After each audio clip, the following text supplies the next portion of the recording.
уулаа. За шинэ сериэстэй татамаар л тэгээд миний хамгийн сүүл уншсан ном бол энэ Diary of the CEO гэсэн ном байгаа. Тэгээд ч энэ бол 33 бүлэгтэй. Тэгээд би ч бүлэг олгонд ингэж яг гой тайлбарлаад тэгээд энийг шуурс хийгээд үзэж байна. Тэгээд энэ бол part 1.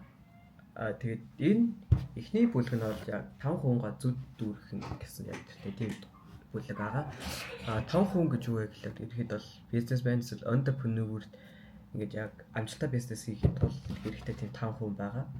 Яг тэр 5 хүн нь нэштэй чиний мэдлэг, чиний чадвар, чиний хэрэгсэл, чиний харилцаа, тэгээд чиний олонний таних reputation.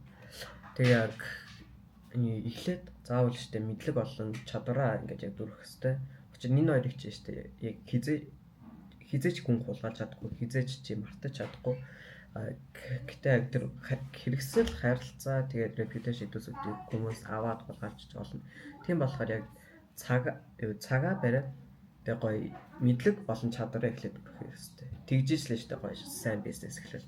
Тэгснийхээ дараа харилцаагаа яагаад үргээ тэгээд дараа нь хэрэгсэл тэгээд яг сүүлийн хугацаанд ингээд үргэлжиж байна.